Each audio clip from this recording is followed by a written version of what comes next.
I was ecstatic. The moment I received the call, I felt a rush of joy and disbelief. It was a dream come true. I had finally landed my dream job as a junior editor at a prestigious publishing house. It was everything I had ever wanted. The old historical building added to the charm. It stood tall and proud, a testament to the rich history it held within its walls. Its tall windows and echoing hallways whispered tales of a glorious past.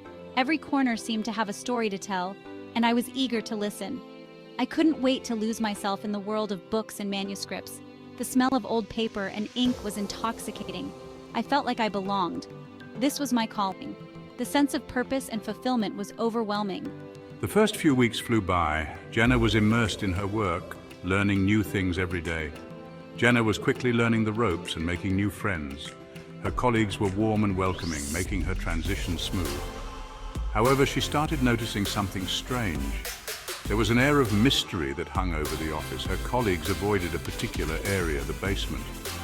It was as if it held some dark secret. Whenever she mentioned it, their faces turned pale. It was clear that something was not right. They quickly changed the subject. It was as if they were afraid to even talk about it. I brushed it off as just an old building with its quirks. After all, old buildings often have their own set of mysteries.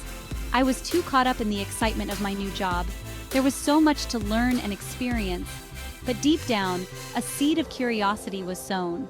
I couldn't help but wonder what was really going on. I couldn't shake off the feeling that something was amiss. The shadows seemed to whisper secrets. The basement held secrets, and I was determined to uncover them. I knew I had to find out what was hidden behind those doors. Armed with a flashlight and a sense of determination, I decided to explore the basement. It was time to face whatever lay beneath. As I descended the stairs, the air grew colder. The silence was deafening, and my heart raced with anticipation. I discovered old documents and dusty archives. They seemed to hold the key to the mystery. As I read through them, the pieces of the puzzle began to fall into place. The basement's secrets were slowly being revealed. What I found was beyond anything I could have imagined. The truth was both shocking and fascinating. I knew that my journey had just begun. There was still so much to uncover, and I was ready for whatever came next. One evening, Jenna found herself working late. Most of her colleagues had left. The once bustling office was now eerily quiet. The only sounds were the gentle hum of the computers and the ticking of the old grandfather clock. As I reviewed a manuscript, I thought I heard a whisper. It seemed to come from the hallway outside my office door. I paused, listening intently. The sound came again, faint and indistinct. It sent chills down my spine. She tried to shake it off, telling herself it was just the old building settling, but deep down, fear gnawed at her. The whispers seemed to be getting closer. She couldn't ignore them any longer. The next day, Jenna resolved to find out more about the mysterious basement. During her lunch break, she casually brought it up with Sarah, a friendly colleague. "What's in the basement?" Jenna asked, trying to sound nonchalant. Sarah's smile vanished. Oh, nothing. It's just old storage, off limits. She quickly excused herself, leaving Jenna with more questions than answers. I decided to investigate myself. After work, I lingered near the basement door. It was heavy, wooden, and secured with a rusty padlock. A shiver ran down my spine as I reached for the padlock. What was I really getting myself into? Jenna found herself working late again. She'd been unable to shake the feeling of unease since her conversation with Sarah. The whispers seemed louder now, almost insistent. She knew she couldn't ignore them any longer. The office was deserted. The silence was broken only by the rhythmic tapping of my fingers on the keyboard. I decided to take a break. As I stretched, I heard it again. Footsteps. They were slow and deliberate, coming from the hallway outside my door. Jenna froze, her heart pounding in her chest. Who could be in the office at this hour? Curiosity battled with fear, and curiosity won. She had to see who it was. Jenna slowly crept towards the door. Her hand trembled as she reached for the handle. Taking a deep breath, she pushed it open and peered into the hallway. It was empty. She stepped out, her heart still racing. The footsteps continued, now coming from the end of the hallway near the basement door. They were faint but unmistakable. Someone, or something, was down there. Jenna hesitated for a moment, then started walking towards the sound. Each step she took echoed in the silence. She felt a cold draft coming from the basement door, sending shivers down her spine. As she got closer, the footsteps grew louder, heavier.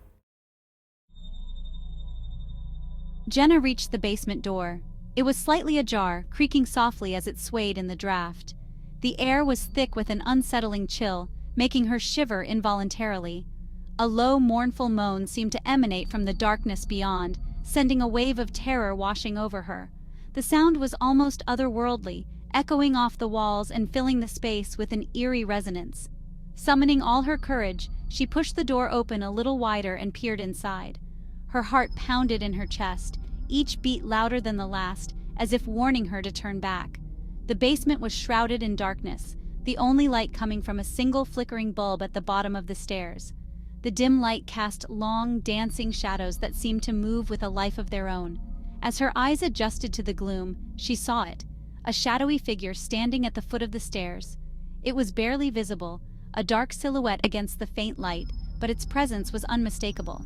It was tall and gaunt, its features obscured by the darkness. The figure seemed to absorb the light around it, creating an aura of impenetrable blackness. Jenna stood frozen to the spot, her mind struggling to comprehend what she was seeing. Every instinct screamed at her to flee, but her legs felt like lead rooted to the ground. The figure remained motionless, its cold, empty eyes fixed on her. Those eyes seemed to pierce through her, seeing into the depths of her soul, filling her with a dread she had never known. A wave of icy fear washed over her, paralyzing her with terror. The air around her seemed to grow colder, each breath she took feeling like shards of ice in her lungs. She wanted to scream, to run, but she couldn't move.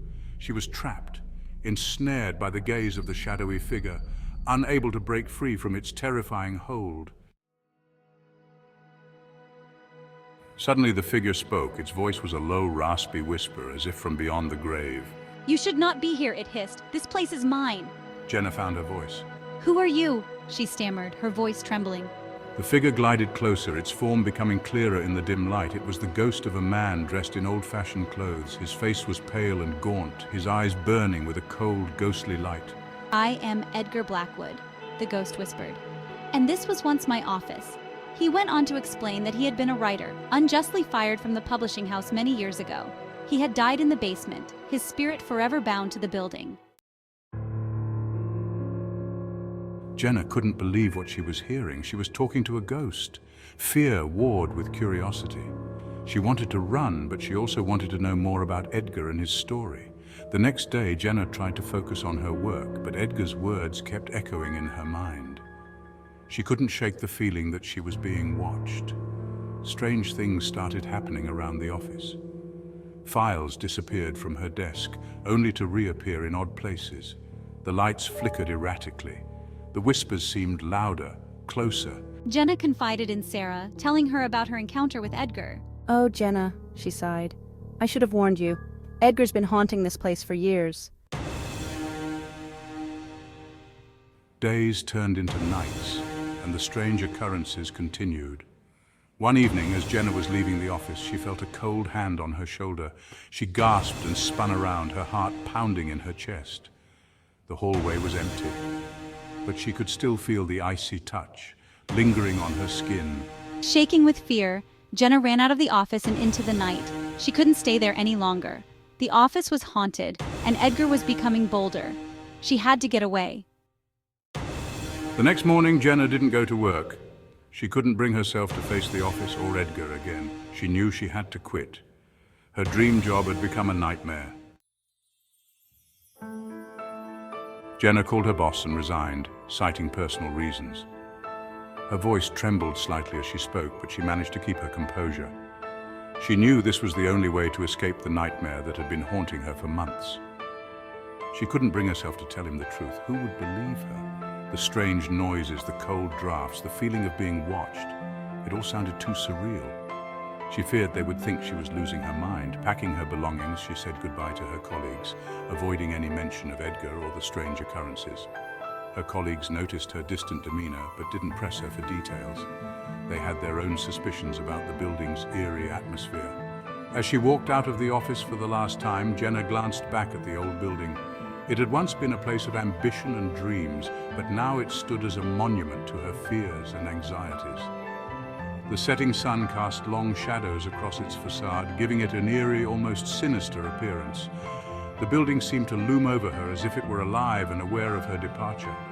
She could almost feel Edgar's presence watching her go. The ghostly silhouette she had seen so many times in the dark corners of the office seemed to follow her every move. Jenna never returned to the haunted office. The memories of the unsettling events were too vivid, too real. She knew she had made the right decision to leave. She found a new job in a bright modern building with no whispers, no cold spots, and definitely no ghosts. The cheerful environment was a stark contrast to her previous workplace, and she felt a sense of relief wash over her. But she never forgot her time at the haunted publishing house or her chilling encounter with Edgar Blackwood.